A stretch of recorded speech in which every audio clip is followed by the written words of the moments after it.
Hello viewers, welcome back. आप देख रहे हैं मेरा यूट्यूब चैनल एम के स्पोर्ट्स। मैं आपको एक वीडियो दिखा रहा हूँ, उसके बाद जो ना आगे इसके ऊपर हम डिटेल में डिस्कस करेंगे।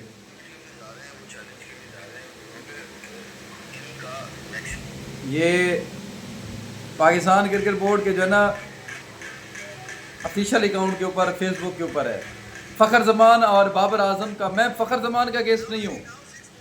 मैं आपको एक बात बता दूँ यहाँ पर बड़ी क्लियरली, फ़खर जमान मेरा हीरो है। मैं अपने हीरोज़ की कदर करने वाला हूँ और मेरा फेवरेट बैट्समैन है। लेकिन आप लोग जिस तरह से ये ज्यादतियाँ करते हैं बाबर भाई के साथ, बॉबी भाई के साथ, मैं आपको बॉबी भाई के उस चीज़ का जवाब दे रहा हूँ। आप देखें कितना बड़ा पावर हिटर है, लेकिन आप उसको ज़ाया करने के चक्कर में आज सिर्फ क्या है कि बुग्स।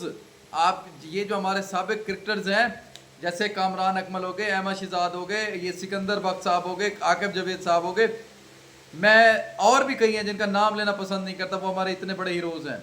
एज ए क्रिकेटर तो मैं उनको पसंद करता हूँ, लेकिन यकीन करें बड़ा अफसोस होता है, तकलीफ होती है कि जब वो अपने मुल्क के इतने बड़े हीरो, आप ये देखें कि इंजमाम हमारे मुल्क का कामयाब तरीन बैटर है, वो उसे कामयाब कह रहा है। आप लोग पता नहीं कहाँ से आज। बहरहाल ये पावर हिटर वाली वीडियो है एक, आप इसको अपने फेसबुक अकाउंट के ऊपर देख सकते हैं। ये अपने फेसबुक के ऊपर पीसीबी की फेसबुक जो ये ऑफिशियल है।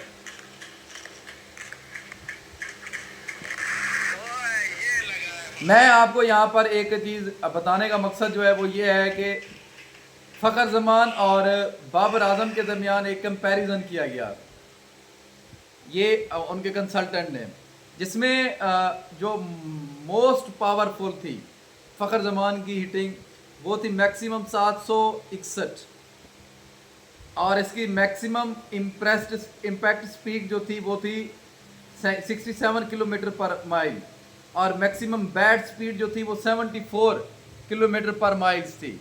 अब अगर बाबर आजम की देखी जाए तो बाबर आजम इससे कहीं ज़्यादा आगे है, और उसकी स्ट्रोक, उसकी साउंड बैट की। अब देखें बाबर आजम की है 1137, जहां पर फ़खर जमान 700 पे खड़ा था। बाबर आजम है मैक्सिमम पावर में 1137। मैक्सिमम इम्पैक्ट जो था, वो स्पीड जो थी वो था वहां पर 60 समथिंग था, यहाँ पर बाबर आजम का 73 किलोमीटर पर माइल से। मैक्सिमम बैट स्पीड 70, 60 फ़खर की, यहाँ पर है 80। तो ये देखें, ये चीज़ है कि आप लोग ने बाबर के ऊपर बजाय काम करने के, उसकी टेक्निक और कुछ चीज़ों को दूर करने के बजाय आप लोगों ने बाबर आजम के ऊपर तनकीद की है। आप लोग कितना बड़ा हीरा, कितना बड़ा खिलाड़ी, कितना बड़ा स्टार, उसको लूज करना जा रहे हैं। तो मैं अब भी अपने साबिक क्रिकेटर से एक रिक्वेस्ट करता हूँ, सिकंदर बख्श साहब से, अहमद शहजाद से, कामरान अकमल से, और भी बहुत से हैं, खुदारा मेहरबानी करें आप लोग बाबर आजम की जान छोड़ दें। फुरकान भट्टी साहब आप भी चलें, आप जर्नलिस्ट हैं, आपकी समझ आती है मुझे। इन खिलाड़ियों को तो ऐसा नहीं करना चाहिए। फ़खर जमान के साथ आप उसका मुकाबला कर दे। फ़खर जमान स्टाइलिश प्लेयर है, मुझे पता है, अग्रेसिव माइंडेड है, लेकिन वो भी लंबे घोड़े की रेस है। आप लोगों ने उसे टेस्ट से निकाल दिया। आपको यहाँ पर उसकी, आपको ये चीज़ समझ नहीं आती कि आपने उसे टेस्ट से क्यों ड्रॉप किया हुआ है। वो तो टेस्ट मैच का भी खिलाड़ी है। तो हर खिलाड़ी की अपनी पॉइंट होते हैं, वीकनेस होती हैं, और इसकी जो है ना कुछ स्ट्रांग पॉइंट होते हैं। तो आप ऐसे किसी को निगलेक्ट नहीं कर सकते। फ़खर ज़माना मेरा फ़ख्र है, मेरा खिलाड़ी है, मेरे मुल्क की शान है, मेरे मुल्क की जान है, उसकी वजह से हम चैम्पियन ट्रॉफी के फाइनल जीते हैं। वो एक अच्छा खिलाड़ी है, और जो है ना वो हमारा हीरो है।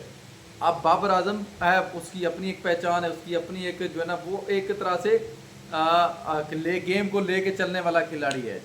तो आप लोगों को ये चीज़ें समझनी होगी, और पावर हिटिंग में बाबर आजम भी किसी से कम नहीं है, और ये चीज़ें आपको अगले सीरीज में नज़र आएंगी। आपको ये चीज़ें अब नज़र आना शुरू हो जाएंगी। थोड़ी बहुत उसमें जो कमियां थी वो उसको अब वो दूर कर रहा है, बड़ी मेहनत कर रहा है, और इंशाल्लाह वो कम बैक करेगा, और अच्छा खासा कम बैक करेगा। ये रिकी पॉन्टिंग, तेंदुलकर, विराट कोहली, और ब्रेन लारा, सर बेव रिचर्डसन, बहुत से ऐसे खिलाड़ी होंगे जो उससे पीछे होंगे। ये मैं आपको क्लियरली बता रहा हूँ। इंशाल्लाह वो वक्त आने वाला है, वो वक्त दूर नहीं है, और ये वक्त आएगा, ज़रूर आएगा।